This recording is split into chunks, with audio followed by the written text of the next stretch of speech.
प्यारे बच्चों, आज हम सब यहाँ पर एक बहुत ही इम्पोर्टेंट ऑब्जेक्टिव से एक जगह जमा हुए हैं और संयोग की बात है कि हर सैटरडे को तो हमारा क्विज होता ही है, लेकिन इस सैटरडे को हमारा क्विज होने के साथ साथ आज भारत के प्रथम राष्ट्रपति डॉक्टर राजेंद्र प्रसाद का जन्मदिन भी है। ये हमारे लिए बहुत ही खुशी की बात है कि हम क्विज के ही दौरान, क्विज शुरू करने से पहले और क्विज के बीच में उनको याद करेंगे, उनकी कही हुई बातों को याद करेंगे, साथ साथ क्विज भी अपना चलता रहेगा और थोड़ा बहुत उनके ऊपर भी, उनका भी हम लोग स्मरण करते हुए आगे बढ़ेंगे। तो आज का क्विज भारत के प्रथम राष्ट्रपति डॉक्टर राजेंद्र प्रसाद को समर्पित है। ठीक है, उम्मीद करता हूं कि आज का क्विज आप सब बहुत ही अच्छे से एंजॉय करेंगे। क्विज का नियम यह है कि नियम इसलिए बताया जा रहा है क्योंकि क्विज का नियम थोड़ा सा बदला गया है। हर बार हम लोग ग्रुप बनाते थे जिसमें कि हर क्लास से कुछ स्टूडेंट्स को एक ग्रुप में लिया जाता था, उसके बाद हम लोगों का ग्रुप काम करता था। लेकिन आज जो क्विज होने जा रहा है इसमें ग्रुप का कोई भी एग्जिस्टेंस नहीं है, ग्रुप की कोई बात नहीं हो रही है। आज के क्विज में क्या होगा, तो आज के क्विज में हम लोग इंडिविजुअल स्केल पे यानी व्यक्तिगत तौर पे मार्किंग होगा। यहाँ पर किसने पर्सनली कितना मेहनत किया है। ठीक है, तो क्वेश्चन पूछने से पहले ये कह दिया जाएगा कि ये 7 से पूछा जा रहा है या फिर 8 से पूछा जा रहा है। ओके, और जैसे ही कह दिया जाएगा 7 से पूछा जा रहा है तो फिर उस क्वेश्चन के खत्म होते साथ ही जो सबसे पहले हाथ उठाएगा उसको जवाब देने का मौका मिलेगा। और अगर एक साथ एक से अधिक स्टूडेंट ने हाथ उठा दिया तो फिर दोनों को बारी बारी से जवाब देने का मौका मिलेगा। उसमें भी दिक्कत है, खैर दोनों को बारी बारी से जवाब देने का मौका मिलेगा। ठीक है ना। और अगर दोनों ने सही जवाब दिया तो दोनों को मार्क्स मिलेगा। अगर उसमें से किसी ने भी गलत जवाब दिया या ऐसे भी कोई गलत जवाब देता है हाथ उठाने के बाद तो उसका -1 हो जाएगा और सही जवाब पर +4 मिलेगा। हाँ, तो आज का क्विज बहुत इजी हो गया है कि जहाँ गलत जवाब पर पहले -1 होता था और सही जवाब पर +2 होता था, यानी कि गलत जवाब पर आधा नंबर कट जाता था, आज गलत जवाब पर 1/4 नंबर ही कटेगा। ये अपने आप में बहुत ही सहूलियत वाली बात हो गई आपके लिए। मेरे ख्याल से क्विज का जो ये नियम है आपको अच्छे से समझ में आ गया है।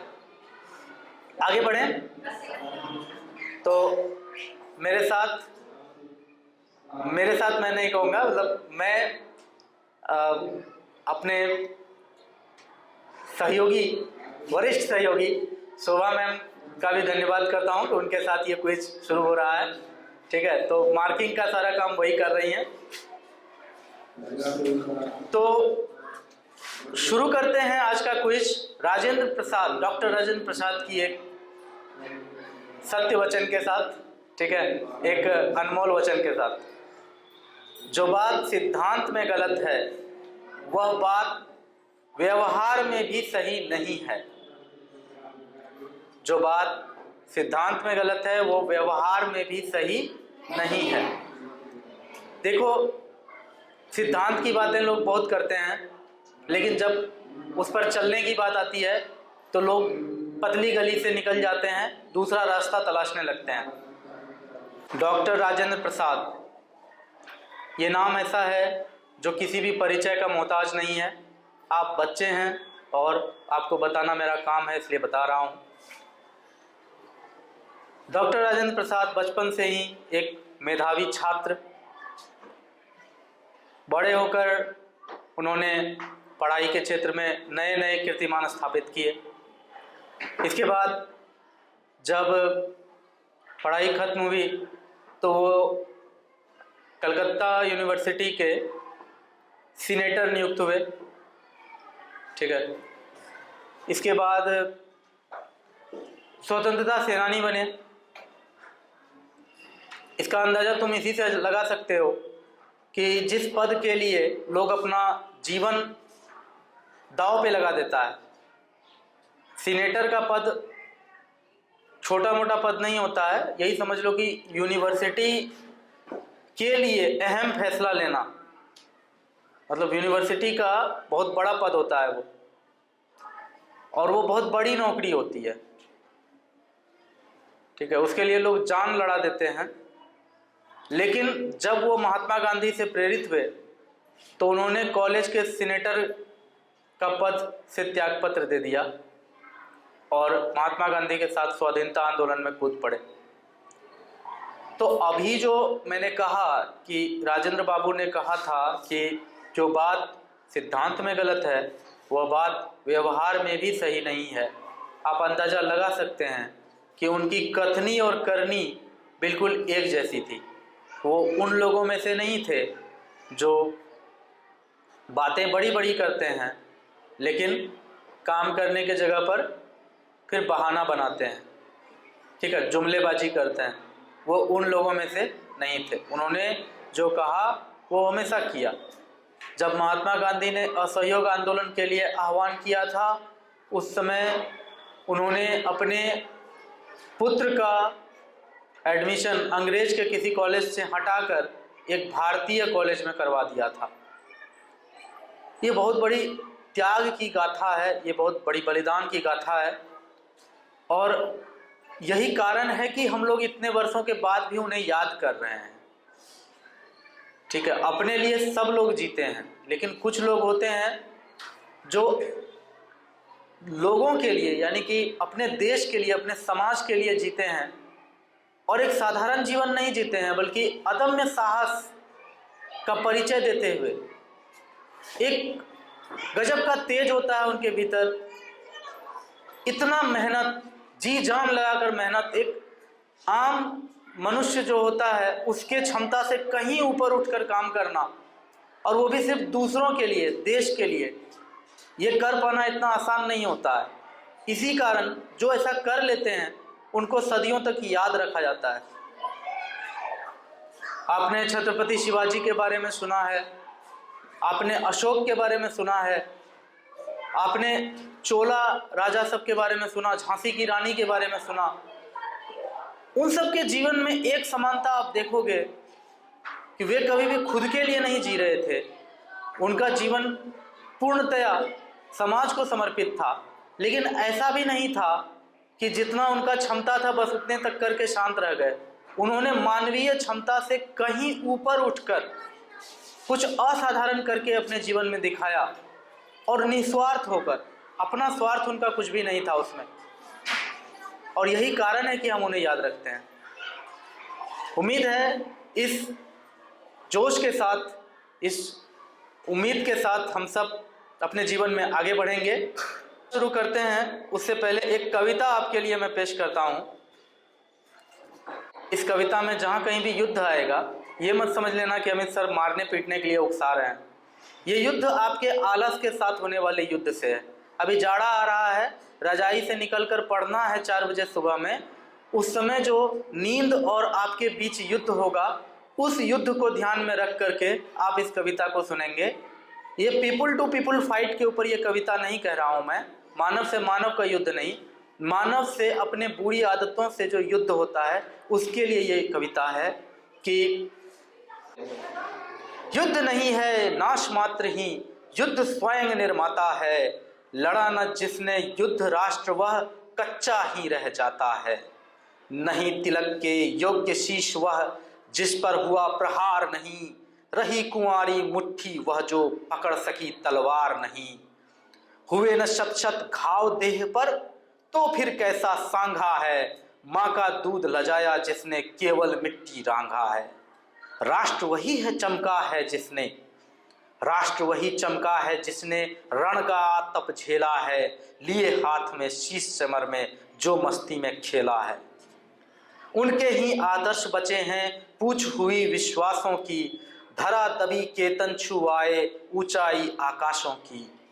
ढालों भालों वाले घर ही गौतम जन्मा करते हैं, दीनहीन कायर क्लीबों में कब अवतार उतरते हैं। नहीं हार कर किंतु विजय के बाद अशोक बदलते हैं, निर्दयता के कड़े ठूंठ से करुणा के रस फलते हैं। बल पौरुष के बिना शांति का नारा केवल सपना है, शांति वही रख सकता जिनके कफन साथ में अपना है। उठो न मूंदो कान आज तो नग्न यथार्थ पुकार रहा, अपने तीखे बाण टटोलो बैरी धनु टंकार रहा।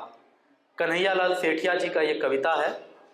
इसके हर शब्द में वो जादू है जो आपको कितना भी थके रहें तो आपको उठाकर खड़ा कर दे। मुझे इस कविता से बहुत प्रेरणा मिलती है, इसलिए मैंने आपको ये कविता सुनाया। ठीक है, समय आपका बहुत कीमती है, हमारा भी 11 बज चुके हैं। क्विज शुरू करते हैं।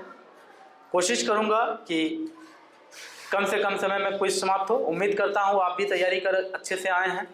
ठीक है, तो सबसे पहले क्लास 7 के लिए क्वेश्चन है, भारत का सबसे पूर्वी बिंदु है किबिथु, वो किस राज्य में है? तो यहाँ 4 व्यक्ति ने हाथ उठा दिया है और 1 2 3 4 चारों का खाता खुल जाएगा, है ना? अरुणाचल प्रदेश। इस तरफ चांदनी, आप पहले हाथ उठाए थे, इधर 2 ही लोग हाथ उठाए हैं ना, नंदनी उठाई थी, आप बाद में उठाए हैं। क्वेश्चन पूछते साथ ही जो हाथ उठाएगा, फर्स्ट में जो हाथ उठाएगा उसी का वैल्यू होगा। एक साथ 2 लोग उठा दिया तो फिर अलग बात है, ठीक है ना? एक साथ 2 लोग हाथ उठाते हैं तब तो बात ही अलग है। आपका आंसर क्या है? आपका तो आप सभी ने अरुणाचल प्रदेश आंसर दिया है। सारे लोगों का एक बार पोल ले लेता हूँ, क्या सही है? चलो, अब आप कह रहे हैं तो मान लेता हूँ कि सही है। चलिए, क्लास 8 से क्वेश्चन है कि भारत के भूमि भाग का दक्षिणतम बिंदु कौन सा है? सबसे पहले सात्विकी ने हाथ उठाया, बोलिए।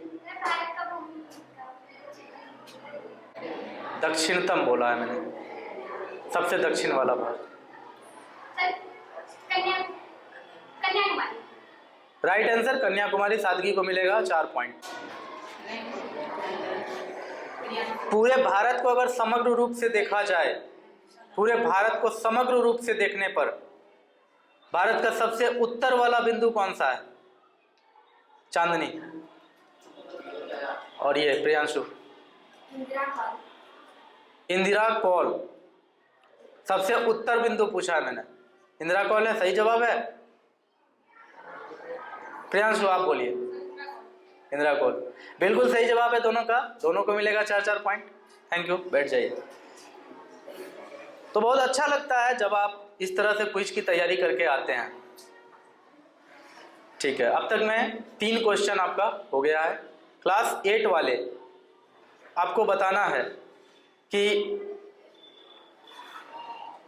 भारत किन 2 देशों के साथ मानव निर्मित सीमा साझा करता है, उनके नाम भी बताएं। सबसे पहले उठाया है हाथ इधर से, कौन उठाई थी? सादगी ही उठाई थी, सादगी उठाई थी, और साथ साथ रोहित उठा लिया था। बाकी लोग को उठाने में थोड़ा देर हो गया। देखिए, ये तो बहुत अच्छे से मैं मार्क करूंगा। एक क्वेश्चन को ध्यान से सुनते साथ ही आपको हाथ उठा देना है। चलिए सादगी बताइए। रोहित कुमार बिल्कुल सही जवाब है। तो आप दोनों को 4-4 पॉइंट मिलेगा। मैंने पहले ही कहा है कि हर बार का क्विज हमारा ग्रुप वाइज तो होता ही था, लेकिन आज का क्विज जो हो रहा है वो थोड़ा डिफरेंट हो रहा है। इसमें आपका टैलेंट का चेक नहीं हो रहा है, आपका कॉन्फिडेंस का चेकिंग हो रहा है। क्योंकि बहुत छोटा नोट्स आपको दिया गया था, 7 दिन का टाइम दिया गया था, तो उम्मीद करते हैं कि सब लोग याद करके आए होंगे। अब सवाल ये आता है कि कॉन्फिडेंस किसके पास कितना है, ये चेक हो रहा है।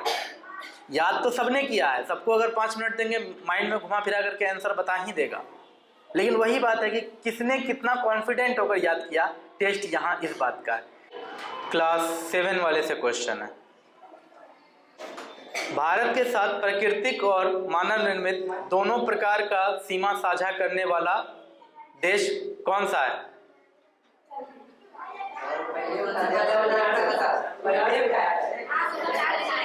राजनंदिनी उठाइए पहले। गलत, -1 हो गया।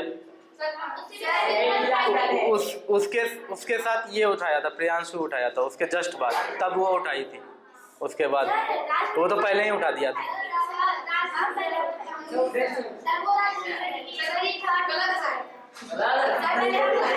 आप हाथ जो कि डेस्क पर रख करके क्यों उठाते हैं? आप हाथ ऐसे क्यों नहीं उठा सकते हैं? समस्या यहाँ ये है, हम खुद ही परेशान हो जाते हैं। लोग तो तब हाथ डेस्क पे ऐसे जमा के रख लेगा, तब कुछ भी होगा बोलेगा सर मेरा था ना। तो प्रियांशु बोलिए। पाकिस्तान। आप बोलिए। दोनों को मिलेगा 4-4 मार्क्स, क्योंकि उसके वो जैसे ही उठाई है, नो सॉरी, ये तीनों एक साथ उठाया था। आप भी बोलेंगे क्या हो रहा है? हाँ, राजनंदिनी को -1 मिलेगा, बाकी को जो 3 लोग हैं 4-4 मिलेगा। और क्या नाम है तुम्हारा? हाँ, 1-2 क्या है बता दो। राजनंदिनी 1 को -1, राजनंदिनी 2 को +4। ठीक है, तो देखो ये गेम है, गेम की तरह ही रहने दीजिए, और सब लोग ध्यान लगा करके थोड़ा माइंड को फोकस कीजिए और सुनने पर। क्वेश्चन कंप्लीट होने से पहले हाथ मत उठाइए, नहीं तो फिर हम उसको काउंट नहीं करेंगे, इवन माइनस भी कर सकते हैं।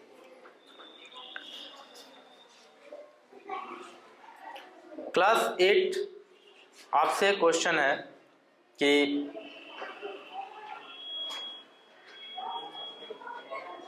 भारत का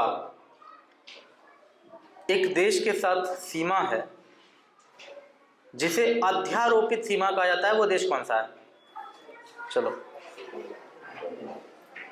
उधर सौरभ था।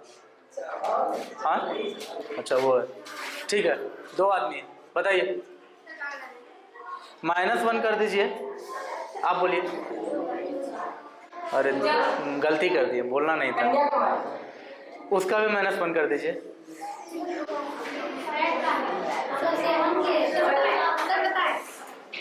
देखिए जब गलत हो जाता है उसके बाद तो 7 क्या 8 क्या कोई भी बोल करके अपना बोनस ले सकता है, लेकिन क्या है कि अब यहाँ बहुत सारे लोग हाथ उठा दिए हैं। ठीक है, बैठ जाइए। तो 8 वाले, हाँ, तो उसी में -1 रहेगा उसका। अरे कभी कभी मोबाइल में बैलेंस खत्म हो जाता है, माइनस में चले जाता है बैलेंस, वही माइनस में उसका बैलेंस चला गया। फर्स्ट क्वेश्चन में ही माइनस से खाता खुल गया। पाकिस्तान, क्लास 7 वाले, भारतीय मानक समय 5.5 घंटा आगे चलता है एक किसी माध्य समय से। कोई एक माध्य समय है जो दुनिया में तय किया हुआ है, उससे भारतीय मानक समय IST 5.5 घंटा आगे चलता है। आपको बताना है कि दुनिया में वो तय मानक समय क्या है। सबसे पहले वो लड़का हाथ उठाया, उसके बाद राजनंदिनी, बोलिए। GST। चलिए आपका लॉक कर रहे हैं अभी, आप बताइए क्या है। हाँ, GMT। फुल फॉर्म भी बताना है, आप बताइए। हाँ, क्या?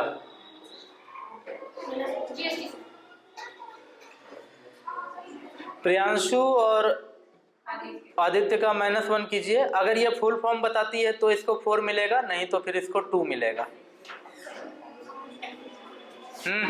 बातचीत नहीं। चलिए आप बताइए चांदनी। हाँ, ग्रीनविच मानक समय नहीं है, यही तो बात है।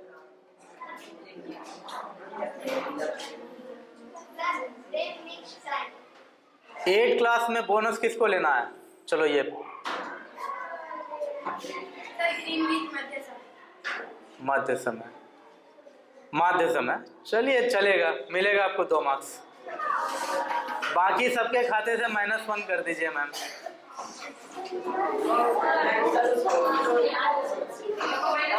हाँ हाँ हाँ, क्या पूजा नाम है ना, पूजा को +2 कीजिए।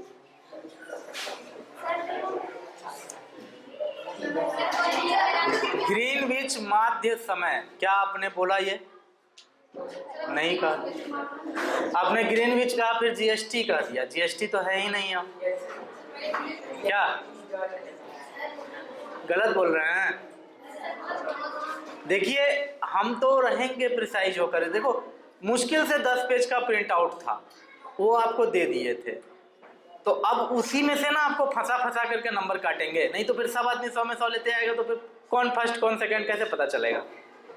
तो चैलेंज तो कहीं ना कहीं बनेगा, वही बन रहा है। और वही कह रहा हूँ कि लाइफ में हमेशा ये होगा, जब आप मैट्रिक कर रहे होंगे तभी सोचेंगे काश हमको मैट्रिक का क्वेश्चन पता होता, हम नंबर लेते आते। तो जैसे तैसे मैट्रिक पास करोगे, इंटर में सोचोगे कि इंटर में भी वही सोचता है आदमी, इंटरमीडिएट में भी वही सोचता है जो मैट्रिक में सोचता है। ग्रेजुएशन में पता होता है कि कल क्या एग्जाम में आने वाला है, ठीक है, पहले से पता होता है, क्वेश्चन आउट होया हुआ रहता है। मतलब उसका सिस्टम होता है कि पिछले साल जो क्वेश्चन पूछा है वही इस बार रिपीट होगा, ये सबको पता होता है। एग्जाम लेने वाले को भी पता होता है, एग्जाम देने वाले को भी पता होता है, पूरे इंडिया का वही हाल है। फिर भी स्टूडेंट उसमें फेल होता है। वही स्टूडेंट जो मैट्रिक में ये रोना रो रहा था कि काश पहले से क्वेश्चन पता होता तो आंसर दे देते जवाब, वो स्टूडेंट जाके ग्रेजुएशन में फेल हो जाता है, क्वेश्चन रहने के बावजूद, आंसर रहने के बावजूद। तो लाइफ में चैलेंज हमेशा बढ़ते रहेगा। आपका आलस हमेशा आप पर हावी होने का कोशिश करेगा। सफल व्यक्ति वही बन सकता है जो अपने आलस को हमेशा हराते रहे और काम करते रहे जम के। काम में कमी है तभी तो यहाँ कन्फ्यूजन है। जीएमटी की जगह जीएसटी बोल रहे हो, जीएमटी का फुल फॉर्म नहीं बोल रहे हो, है ना? तो ध्यान रखना। क्लास 8 तैयार हो? पूरे भारत को अगर हम देखें, जिस पर भारत अपना पूरा दावा करता है, उस हिसाब से भारत का सबसे छोटा सीमा किस देश के साथ है? सादगी एंड प्रिंस, सादगी बोलो। तो सबसे छोटा सीमा किस देश के साथ है?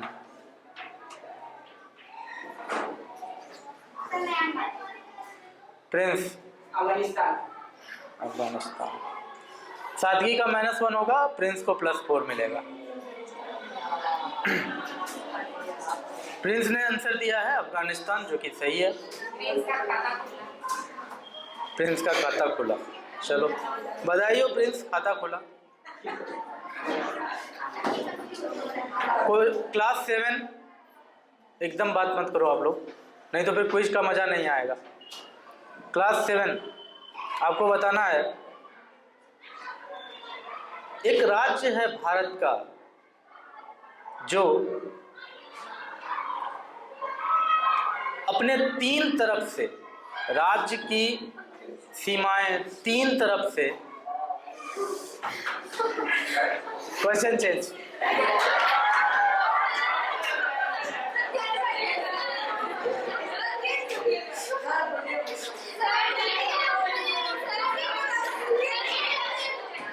अभी देखो, अभी ये क्वेश्चन पूछेंगे, सारे लोग जवाब दे दोगे तो फिर तय नहीं हो पाएगा किसको मार्क्स दे किसको नहीं दे। Question change.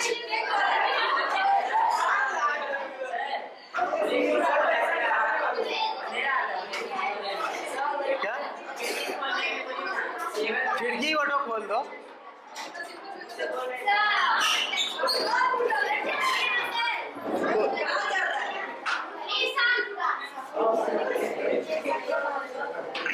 क्लास 7 आपसे क्वेश्चन है,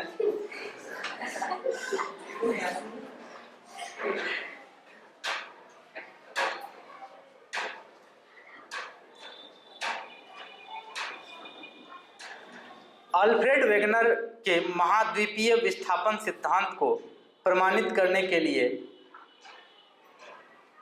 कौन सा अध्ययन को आधार बनाया गया था? प्रियांशु? पुराण चुंबकत्व, इसे तत्व।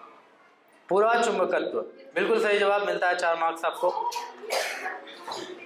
पैलियोमैग्नेटिज्म, इसके आधार पर एल्फ्रेड वेगनर का महाद्वीपीय विस्थापन सिद्धांत को प्रमाणित किया गया था। एंटार्कटिक, क्लास 8 के लिए ये क्वेश्चन है। एंटार्कटिक महादेश जो है वो यूरेशिया का भाग है या गोंडवाना लैंड का भाग है? प्रिंस कुमार? गोंडवाना लैंड का। 4 मार्क्स।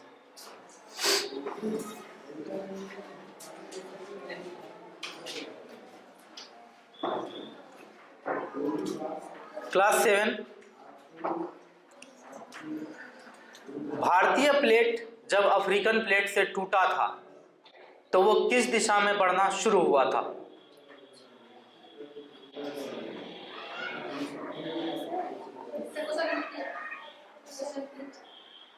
कल मैंने बताया था कि भारतीय प्लेट अफ्रीकन प्लेट से टूट गया था और फिर वो एक दिशा में चलना शुरू कर दिया था। को प्रश्न ये है कि वो किस दिशा में चलना शुरू किया था? पूर्व, पश्चिम, उत्तर, दक्षिण, किधर? राजनंदनी? गलत जवाब, -1। आप बताइए। हाँ, चांदनी को मिलेगा 4 मार्क्स, उत्तर दिशा में। आपका पेज नंबर 2 जो है, पेज नंबर 2 ही ना है आपका? पेज नंबर 2 में है लिखा हुआ भारतीय प्लेट, छोटी प्लेट और यूरेशियन प्लेट के बीच टकराव। उसे पहले लिखा हुआ है भारतीय प्लेट का उत्तर दिशा में विस्थापन। तो लिखा चुके हैं ये सब चीज, ऐसा नहीं है कि नई बात थी। और ये क्वेश्चन किससे था? 7 से था कि 8 से था? अच्छा, आपसे 8 से तो अंटार्कटिका वाला हो चुका है। ठीक है, थैंक यू। भारत का जियोलॉजिकली, भूगर्भीय रूप से सर्वाधिक स्थिर भाग कौन सा है? पूजा? प्रायद्वीपीय भाग, बिल्कुल सही जवाब।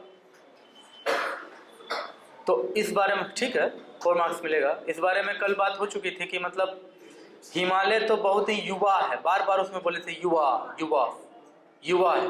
क्यों बोले थे युवा? क्योंकि प्लेट अफ्रीका से टूट के निकला, उत्तर दिशा में चलते गया जाकर के टकराया यूरेशिया से। जिस समय टकराया तो उस समय एक उभार ऊपर की तरफ आया, वही हिमालय है। ठीक है, तो इतना तो तय है ना कि पहले भारत का प्लेट होगा, प्लेट चल के आया होगा करोड़ों अरबों साल में, और आकर के तब यूरेशिया से टकराया होगा, तो फिर हिमालय बना होगा। और माना जाता है कि जो आपका पठार है, प्रायद्वीपीय भाग है, ठीक है ना, वो उसी समय आपका बन चुका है जिस समय वो अफ्रीका के साथ था। ठीक है, अब फिर उसके बाद वो जब आ रहा था अफ्रीका से टूट करके यहाँ यूरेशिया में टकराने के लिए पूरा भारत का प्लेट, उस समय ढेर सारा वोल्केनो इरप्शन हुआ था, ज्वालामुखी विस्फोट हुआ था, जिसके कारण प्रायद्वीपीय भाग में इतना सारा पठार है। ठीक है, तो कहानी बहुत लंबी है, हम आगे बढ़ते हैं, क्लास 7 पर आते हैं। फिर से क्लास 7 वाले से क्वेश्चन है कि क्लास 7 तैयार होना। कैलाश पर्वत श्रृंखला हिमालय के कौन से भाग का हिस्सा है? मतलब कैलाश श्रृंखला हिमालय की कौन सी श्रृंखला में, मेन श्रृंखला में गिना जाता है, मुख्य श्रृंखला में? तो राजनंदनी, मतीश, पहले तो मतीश उठाया है, ट्रांस हिमालय। ठीक है, देखते हैं राजनंदनी। चलिए ठीक है, आप बोलिए। ट्रांस हिमालय। मतीश और प्रियांशु दोनों को 4 मार्क्स मिलेगा। बिल्कुल सही जवाब है ट्रांस हिमालय। तो ट्रांस हिमालय में कैलाश पर्वत श्रृंखला जो है, जो जिसका ज़्यादातर हिस्सा चीन में है, ठीक है, ज़्यादातर क्या लगभग हिस्सा चीन में ही है कैलाश पर्वत श्रृंखला का, वो हिमालय के कौन से मेन मुख्य श्रृंखला का भाग है? सॉरी, कौन से मुख्य रेंज में वो आता है ट्रांस हिमालय, है ना। तो ट्रांस हिमालय के बारे में ये भी कहा जाता है कि ट्रांस हिमालय हिमालय की सबसे प्राचीन श्रेणी है, ठीक है। और एक बात हमेशा याद रखना कि वृहद हिमालय और ट्रांस हिमालय में लोग को थोड़ा कन्फ्यूजन रहता है। तो याद रखना कि ट्रांस हिमालय और वृहद हिमालय में लगभग दोनों साथ ही बने हैं। इसलिए कभी कभी देखता होगा कि जो बात ट्रांस हिमालय में किसी बुक में लिखा हुआ है, दूसरे में ग्रेट हिमालय में लिखा हुआ है। तो इसमें ज़्यादा कन्फ्यूजन नहीं होना चाहिए, ठीक है ना। बहुत सटे हुए भी हैं दोनों, इसलिए भी ऐसा होता है। क्लास 8 से अब क्वेश्चन है कि आपको यह बताना है कि ट्रांस हिमालय जो सबसे प्राचीन श्रेणी है हिमालय की, कैलाश तो एक एग्जाम्पल हो गया, और 3 एग्जाम्पल आपको बताना है।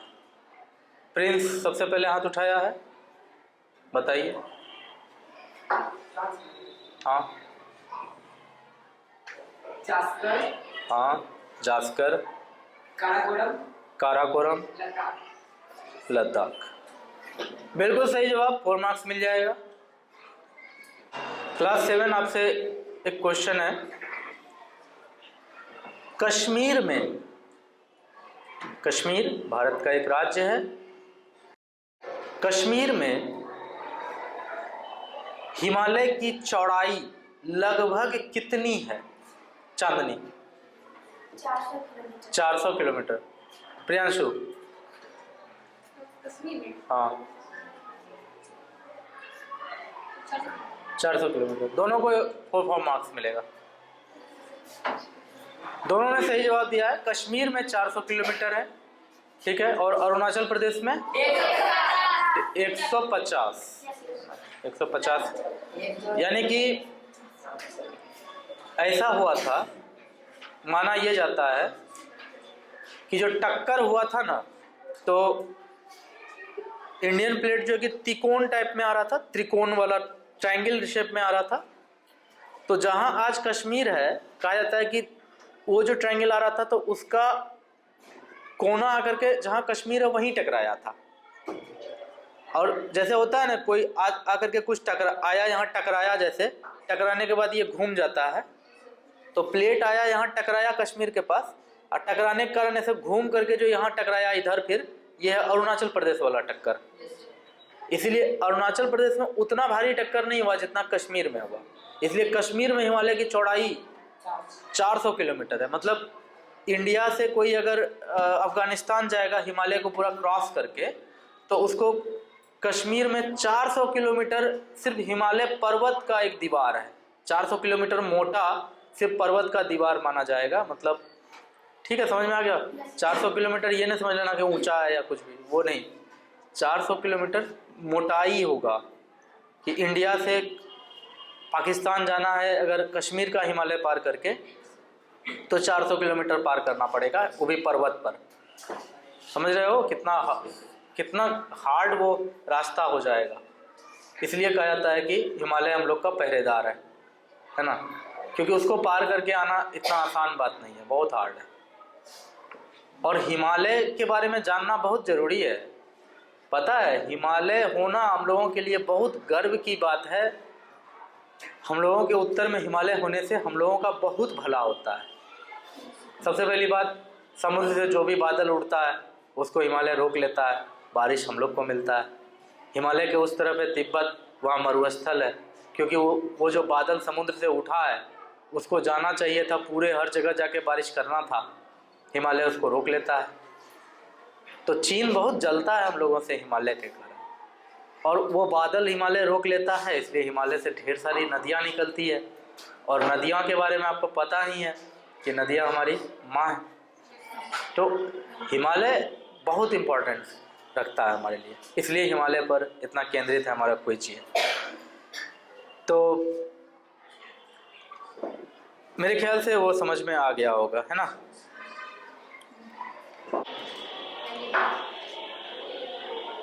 लघु हिमालय, लेसर हिमालय कहा जाता है उसे। लघु हिमालय का सबसे लंबी श्रृंखला कौन सी है? सादगी और वो क्या नाम है? विवेक।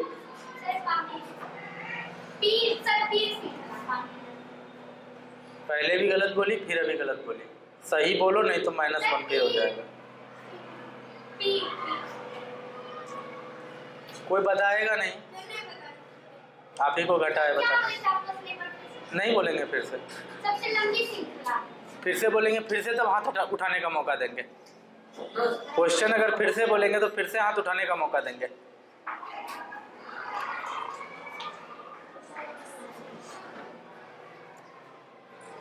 तुम बोलो विवेक।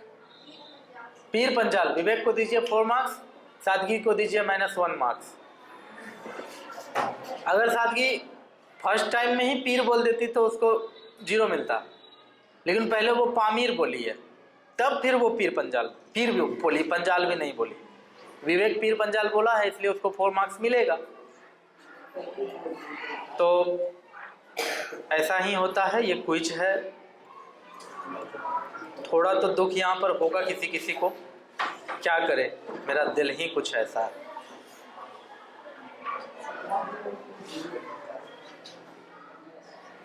क्लास 7 वाले,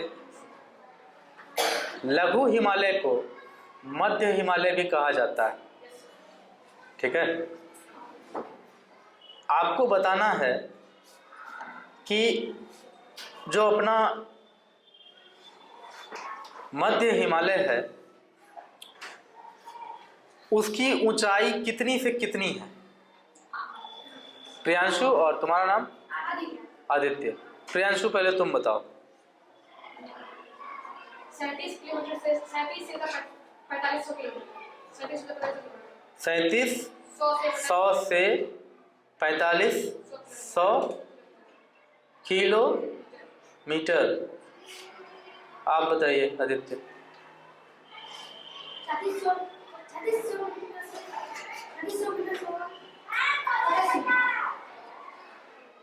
3600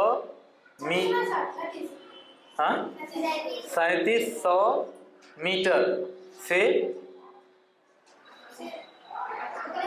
4500 मीटर। आप हाथ नहीं उठाए थे, फिर भी बोलिए, मार्क्स नहीं मिलेगा, बोलिए। 3700 मीटर से 4500। तो सही जवाब तो यही है, 3700 मीटर से 4500 मीटर, और आदित्य को मिलेगा +4 मार्क्स और प्रियांशु को मिलेगा -1। देखो प्रियांशु 37 बोला था कि 3500 बोला था? ठीक है 3700 बोला, 4500 भी बोला, लेकिन किलोमीटर बोला। देखिए यही तो है, ये pain no gain without pain नियम है। इस नियम को जानो और मानो। No gain without pain. आज दर्द होगा ना ये नंबर कटने का, तो ही तुमको एहसास होगा कि यूनिट कितना इंपॉर्टेंट चीज होता है, ठीक है। मीटर की जगह किलोमीटर बोलने पर कितना नुकसान होता है ये आज पता चलेगा तुम्हें। तो नो गेन विदाउट पेन। दर्द तो होना ही, वही दर्द दे रहे हैं, ठीक है। तो आपके अंदर कुछ बनाने के लिए ये दर्द आपको दिया जा रहा है। ऐसा नहीं है कि आपको दर्द देके कुछ आपको मजा आता है। क्या बोले? ना ना ना ना ना, पर बहुत अंतर है। आप सोच के देखो कि आप शर्ट सिलाने के लिए 1 मीटर कपड़ा लेते हो, 1 किलोमीटर कपड़ा लो तो सोचो क्या होगा। तो नहीं होगा, आप मानिए इस बात को। ये आज जो टीस उठेगा ना दिल में कि मार्क्स मेरा कट गया, ये आपके अंदर कुछ ना कुछ अच्छा करेगा, कुछ ना कुछ अच्छा निर्माण करेगा। सावधानी पूर्वक जवाब देना, यूनिट का अच्छे से ध्यान रखना, ये आपके भीतर बनेगा, इसका फायदा होगा। बात मेरी मानिए और इस -1 को स्वीकार कीजिए। नहीं करके भी क्या कर लोगे मेरा। चलो क्लास 8 वाले, क्विज में मजा आ रहा है कि नहीं? तब तो आपको अगर मजा आ रहा है तब तो फिर मेरा काम ही सफल हो गया, सार्थक हो गया। अभी 11:42 हो गया है और हम लोग 12 बजे तक क्विज को कंटिन्यू करने वाले हैं, चाहे क्वेश्चन जितना भी हो, नो मैटर। ठीक है, तो ये एक फन भी है, अब बहुत लंबा खींचने से भी मज़ा नहीं आता है ना। तो ज्ञान का यही सिलसिला चलता रहे, क्वेश्चन करें, आप जवाब दें, हम उसी में कुछ वैल्यू एडिशन कर दें, ऐसे चलता रहे तो बहुत मज़ा आएगा। क्लास 8 वाले आपसे क्वेश्चन है, हिमालय की सबसे जो नवीन श्रेणी है, यानी कि क्या हुआ ना कि हिमालय जो टकराया, तो जैसे होता क्या है कि दो चीज़ अगर बहुत स्पीड में अगर आ रहा है और पीछे से कोई धक्का मार रहा है दोनों को, और दोनों आके टकराया, टक्कर मारा, तो फिर टकराने के बाद फिर पीछे छूटेगा, लेकिन चूंकि पीछे से फिर दोनों को धक्का पड़ रहा था तो फिर एक बार टक्कर होगा, फिर छूटा, फिर एक बार और टक्कर होगा, तब जाके फिर एक जगह रह जाएगा, लेकिन टक्कर तो होते रहेगा बार बार। अगर पीछे से धक्का लग रहा है तो बार बार टकरा के हटेगा, फिर टकराएगा। स्प्रिंग देखे हो स्प्रिंग वाली बात, यही समझ लो। भारतीय प्लेट आके जो टकराया यूरेशियन प्लेट से, एक बार टकराया, ट्रांस हिमालय बना, उसी में ट्रांस हिमालय, ग्रेटर हिमालय उसी समय बन गया। फिर हल्का सा छूट के फिर जो टक्कर लगा तो मिडिल हिमालय, लेसर हिमालय बना। फिर एक बार लगा, उतना जोर का नहीं लगा, जो फर्स्ट बार लगेगा वैसा थोड़ा ना बाद में लगता है। एक बार बॉल गिरा जमीन पे, उछला, तो उस बार जो उछलता है वो बहुत तगड़ा उछलता है, वही फिर आगे गिरता है तो उतना नहीं उछलता है, और उसके बाद तो फिर घड़क जाता है ना, होता है ना। तो इसीलिए जान लो कि भारत हिमालय का जो सबसे नवीन श्रेणी है, ठीक है, जिसको कि बाह्य या उप हिमालय भी कहा जाता है, एक और नाम है उसका शिवालिक। शिवालिक का शाब्दिक अर्थ होता है शिव जी का जटा। तो कहा जो जाता है कि गंगा शिव जी के जटा से निकलती है, यानी गंगा शिवालिक से निकलती है। वो धार्मिक बात तो हो ही सकता है, लेकिन साथ साथ वो एक ज्योग्राफिकल बात है कि गंगा शिवालिक से होकर निकलती है। ठीक है, सब हिमालय से निकलती है। क्वेश्चन आपका ये है, ये शिवालिक रेंज जो है इसकी चौड़ाई कितनी से कितनी है? प्रिंस, सादगी, सत्यकामनी। दीपाली का हाथ ऊपर उठवे नहीं करता है ठीक से, कोहनी जो है ना डेस्क से हल्का सा ऊपर उठता है, तो हम क्या कहें, और वो भी लेट से उठाता। बोलो प्रिंस, 10 से 50। बोलो सादगी, आप बोलिए सत्यकामनी। चलिए, तीनों को +4 मिल जाएगा। लगता है क्वेश्चन ही बहुत इजी था। बैठ जाओ, बैठ जाओ।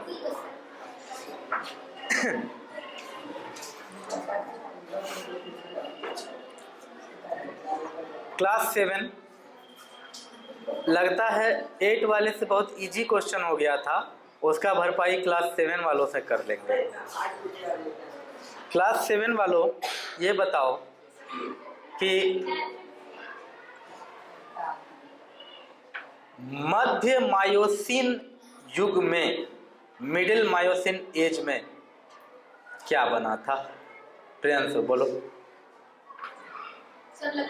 बहुत अच्छा, +4 मिलेगा। आवाज उठाए तो क्या नंदिनी? नहीं उठाए, ठीक, बाद में उठाते हैं, कहीं लॉटरी लग जाए। चलिए, क्लास 8 आपको बताना है, फिर से वही शिवालिक का क्वेश्चन आपसे आ गया कि शिवालिक का निर्माण किस युग में हुआ था? बाप रे, बड़ा मुश्किल है भैया। चलो आज की बार रोहित और इसको मौका देते हैं, लेट हो गया था।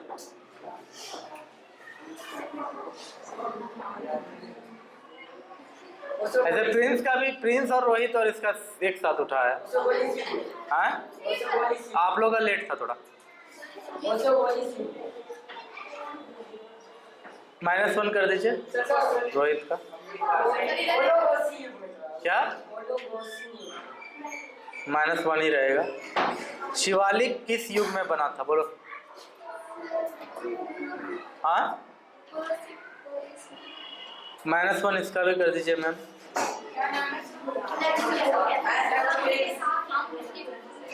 हाँ बोलो प्रिंस। सर वो शिवानी का हाँ, ये प्लेओशीन युग। प्लायोसीन युग में, बहुत अच्छा, सही जवाब, +4 होगा। क्या -1 हो रहा था क्या? हाँ सच में? सच में -1 नहीं हो रहा था? प्लायोसीन ही बोलने वाले थे? अच्छा बाहर, बहुत अच्छा, थोड़ा पहले हाथ उठाना था। सारे लोग को आगे नहीं कर, हाँ सारा वही लेते जा रहे हैं। और देखिए क्वेश्चन एंड होता है, हम अपने आँख को चौड़ा कर लेते हैं किसका हाथ पहले उठ रहा है।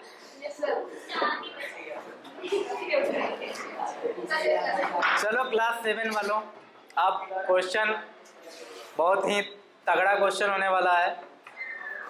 तो क्लास 7 वालों आपको बताना है कि नेपाल हिमालय, देखो हिमालय को तो हम लोग उत्तर से दक्षिण आने में भी वर्गीकृत किए हैं, है ना, और अपने स्टडी के लिए हिमालय को पूर्व से पश्चिम के दिशा में भी 4 वर्गों में वर्गीकृत किया गया है। तो क्लास 7 से क्वेश्चन है कि नेपाल हिमालय कौन 2 नदी के बीच में माना जाता है? नेपाल हिमालय किन 2 नदियों के बीच के हिमालय को माना जाता है? आप हाथ नहीं उठा रहे हैं? नहीं ना, पहले अब तक में क्लास 7 वाले से है ना कुछ, बोलो आदित्य। ओ हो -1 हो गया। अब देखो हाथ उठाई थी, कब उठाई थी?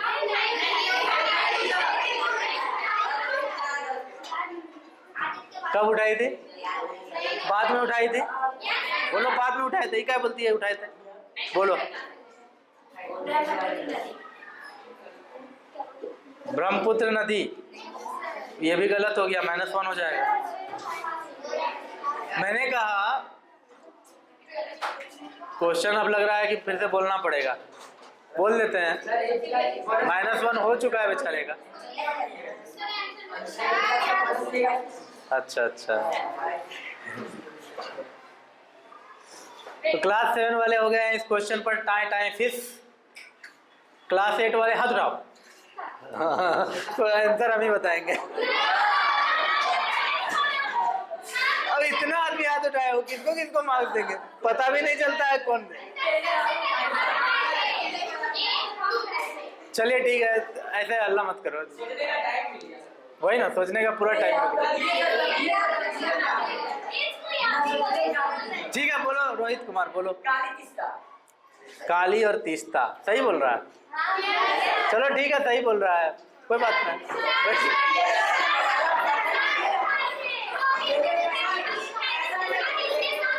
तो हम मार्क्स कहाँ दे रहे हैं उसको?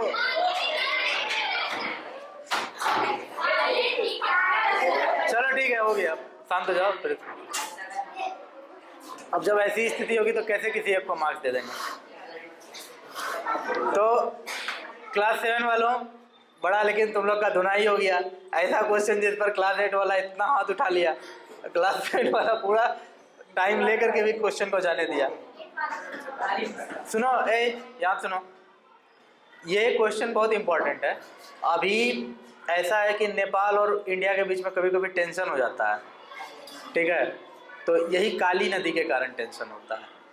ऐसा था नेपाल और इंडिया का कि जब बॉर्डर जिस दिन तय हो रहा था इंडिया और नेपाल के बीच में, आज से सैकड़ों साल पहले, तो ये तय हुआ था कि काली नदी के पश्चिम वाला भाग भारत का और काली नदी के पूर्व वाला भाग नेपाल का, ये बात तय हो गया। लेकिन नदी अपना रास्ता हर 50-60 साल में बदल लेता है। वही जो रास्ता नदी ने बदला ना, तो इंडिया का दावा, जो नदी रास्ता बदला, फायदा इंडिया को हो गया। नदी नेपाल के तरफ से अंदर घुस गई नेपाल में, तो नेपाल में अंदर घुस गई तो नियम तो यही था कि नदी के उधर तुम्हारा, नदी के इधर मेरा, और नदी धीरे धीरे करके जमीन काटते काटते काटते नेपाल में घुस गया। अब नेपाल को दिक्कत है कि नहीं मेरा तो वहां तक था उस समय में, तो कहने का मतलब समझ में आए, झगड़ा वो है। तो इसलिए ये क्वेश्चन बीच में पूछ लिए ताकि करंट का भी आपको कुछ अंदाजा लग जाए। ठीक है,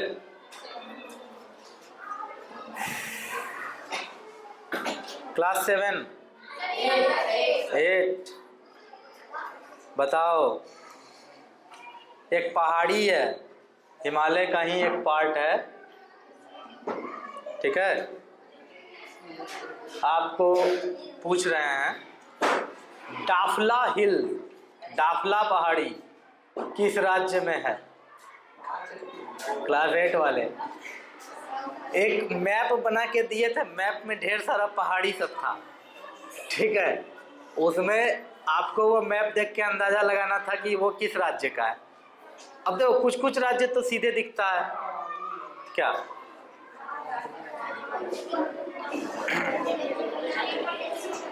डाफला पहाड़ी, शांत रहिए, हल्ला करके क्या होगा। अपना खुद का बताइए ना, बगल वाले से पूछिएगा वो गलत बोल देगा, आपका -1 करवा देगा, इसलिए बात तो बोल के भी मत करो। डाफला पहाड़ी किस राज्य में है?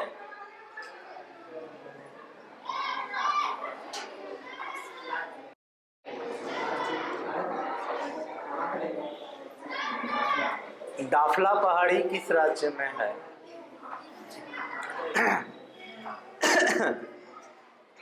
बड़ा ही बुरा लगता है जब इस तरह से, देखो इतना दिन तक ये मैप तुम्हारे पास था, अब प्रिंट करवाया, फिर फोटो कॉपी करवाया, कितना बार फोटो कॉपी करवाया इसको, उसके बाद भी आंसर नहीं बता रहे हो, तो गलत बात है।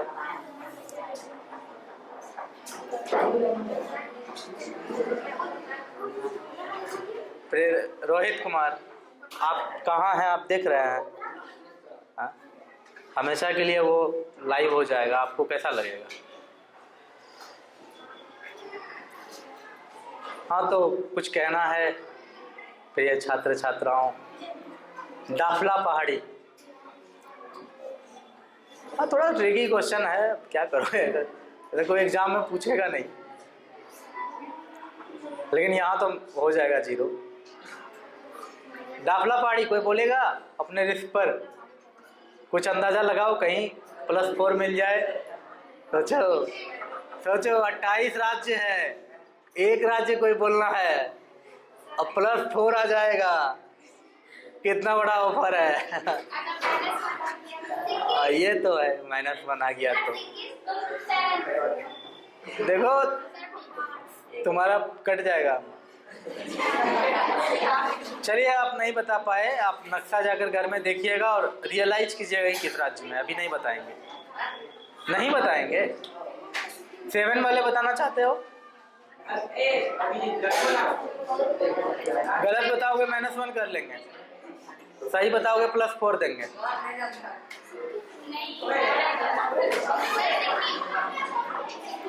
-1 कर देंगे। अगला क्वेश्चन करें? तो करने दीजिएगा तब ना।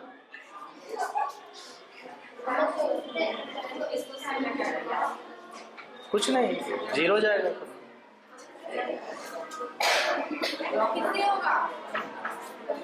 अच्छा बताओ, हाँ 7 से ही होगा ना? 7, क्लास 7। आपको बताना है कि एक परमाणु शक्ति केंद्र है कर्नाटक में, उस परमाणु शक्ति केंद्र का नाम क्या है?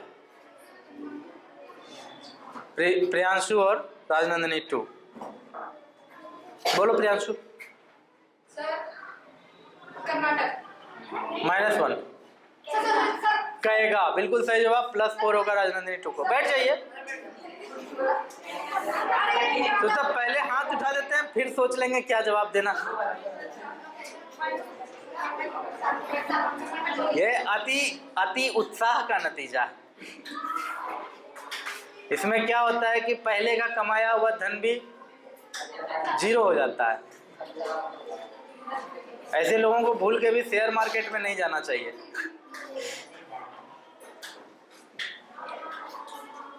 क्लास 8 आपसे है प्रश्न कि विश्व में प्रथम मानव अंतरिक्ष अभियान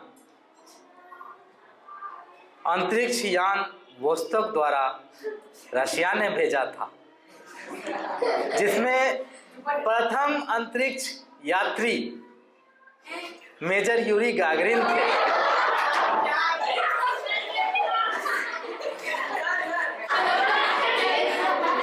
प्रश्न ये है, ये सारा चीज किस तारीख को हुआ था? बाबा रे बाबा, इतना आदमी याद है। चलो बोलो बोलो। 12 अप्रैल 1961। तुम भी बोलो। कौन कौन उठाइए? तुम सही है। सादगी और दीपाली का -1 कर दीजिए, बाकी लोगों को +4 करके दे दीजिए।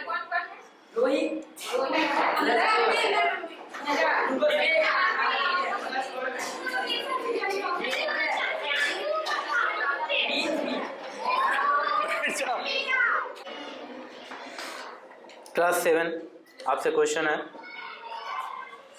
PSLV पूरा नाम है पोलर सैटेलाइट लॉन्च व्हीकल। यह कितनी ऊंचाई पर उपग्रह को स्थापित कर सकता है? चांदनी कुमारी हाथ उठाया आपने, पहले बताइए। 900 किलोमीटर। बिल्कुल सही जवाब, 900 किलोमीटर। 4 मार्क्स मिलेंगे। क्लास 8 आपसे क्वेश्चन है, जो PSLV का जो यान होता है, PSLV यान, इसका लंबाई लगभग 44 मीटर होता है, 295 टन भारी होता है। इसका उपनाम होता है वर्क हॉर्स। 4 चरणों में ये काम करता है। प्रथम चरण, द्वितीय चरण, तृतीय चरण, चतुर्थ चरण। आपको बताना है कि किन 2 चरणों में ठोस प्रणोदक का यूज होता है और किन 2 चरणों में द्रव प्रणोदक का यूज होता है।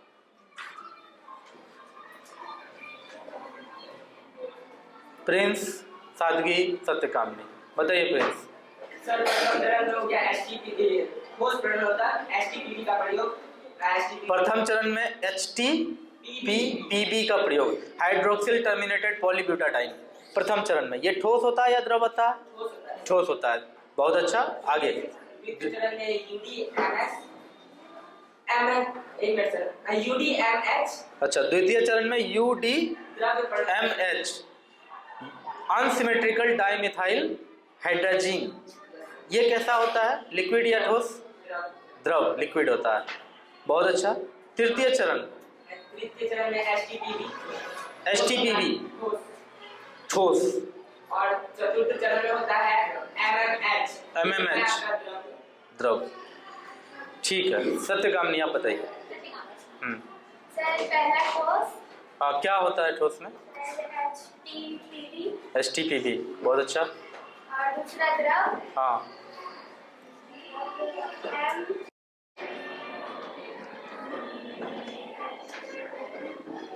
UDMH। ठीक है, तीसरा बताइए। तीसरा ठोस MDH। HTPV होता है। चतुर्थ द्रव MMH। सादगी। सर प्रथम होता है ठोस, द्वितीय HTPV। हाँ और दूसरा होता है द्रव हाँ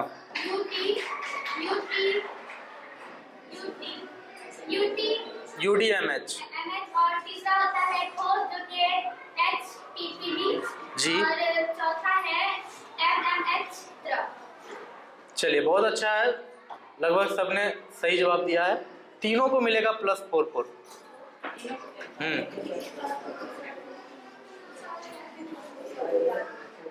+4 करके तीनों को मिलेगा, +4 तो 44 हो जाएगा।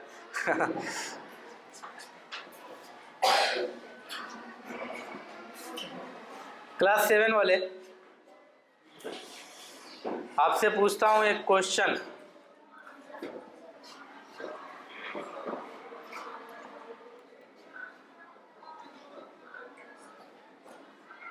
क्रायोजेनिक टेक्नोलॉजी, क्रायोजेनिक टेक्नोलॉजी कितने तापमान पर काम करता है? प्रियांशु सबसे पहले हाथ उठाया, बोलो।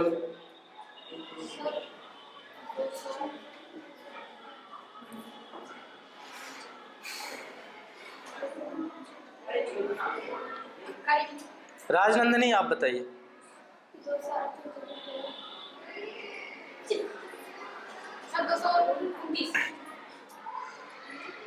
दोनों को -1 कर दीजिए मैम। रोहित कुमार हाथ उठा रहा था, बोलो। 238 फ़ारेनहाइट कम तापमान काम करती है। किससे 238 फ़ारेनहाइट कम? ऐसा? तुमने कहा 238 फ़ारेनहाइट कम तापमान पर, किससे कम? इससे कम। बोलो क्या नाम है? विवेक। 0 से नहीं बोला, तुम भी कंप्लीट नहीं बोला ना। 0 से हाँ तो नहीं मिलेगा मार्क्स किसी को, मार्क्स किसी को। ये तो बोनस का था ये क्वेश्चन, कंप्लीट नहीं बताया, मार्क्स कैसे मिल जाएगा? और 7 वाले से क्वेश्चन था, उन लोगों ने तो ऐसा बताया कि दिल ही तोड़ दिया। यानी कि -238 डिग्री फ़ारेनहाइट पर क्रायोजेनिक इंजन काम करता है। इसका उपयोग GSLV रॉकेट में होता है। GSLV मार्क 3 M1 में इसका यूज हुआ, जिसके द्वारा भारत करीब समझ लो कि इसका वजन होता है 401 टन, और ये 2500 से 3000 किलोग्राम वजनी उपग्रह को ले जाने में सक्षम होता है।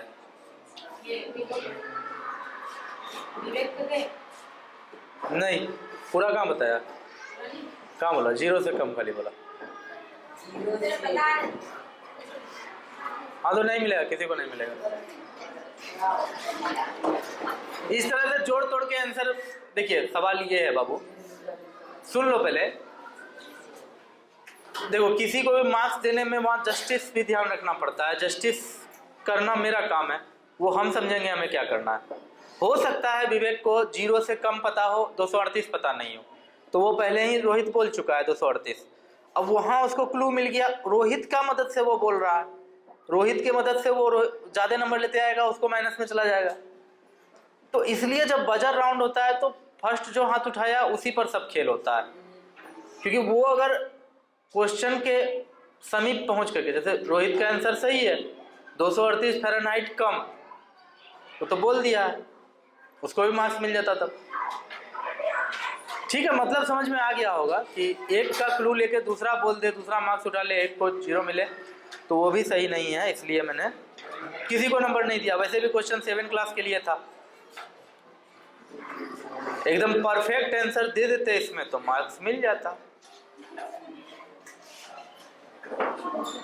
क्लास 8 से क्वेश्चन है, और उसके बाद देखते हैं। वैसे टाइम अभी कितना हो रहा है, 12:10 हो गया है, तो ये लास्ट क्वेश्चन होगा, इसके बाद क्विज को कंक्लूड करेंगे। क्लास 8 वाले आपको बताना है कि भारत का मंगलयान किस तिथि को मंगल की कक्षा में प्रविष्ट हुआ? चलिए सबसे पहले हाथ उठाइए।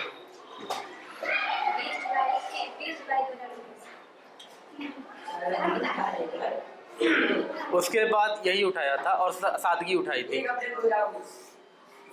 आप बताइए सादगी।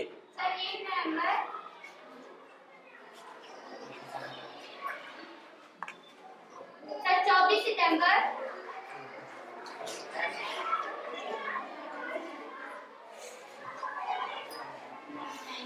सर ये नवंबर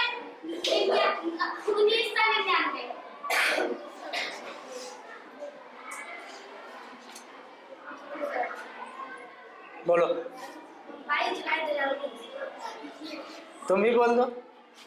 नहीं, क्वेश्चन दोबारा नहीं। तुम बोलो पूजा। क्लास 7 वाले कोई बोलना चाहते हो? बोलो। 1 सितंबर 1962। और किसी को कुछ बोलना है?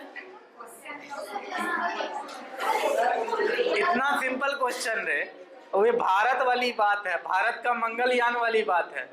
और सबको पता होना चाहिए कि उसमें जब वो प्रविष्ट हुआ था मंगल ग्रह का कक्षा में,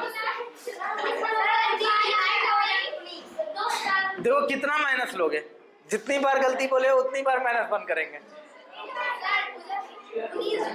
फिर माइनस 1 कर देंगे। मोदी जी ने गजब का सेलिब्रेशन किया था, ठीक है। मॉम हमें निराश नहीं कर सकती, मार्स ऑर्बिटल मिशन। तो ये तिथि था 24 सितंबर 2014। क्विज यहीं समाप्त होता है। Thank you so much for being with me, और उम्मीद करते हैं ज्ञान का ये सिलसिला आगे भी चलता रहेगा। ओके, थोड़ी देर बाद रिजल्ट आपको सुना दिया जाएगा। अभी के लिए क्विज यहीं स्थगित होता है।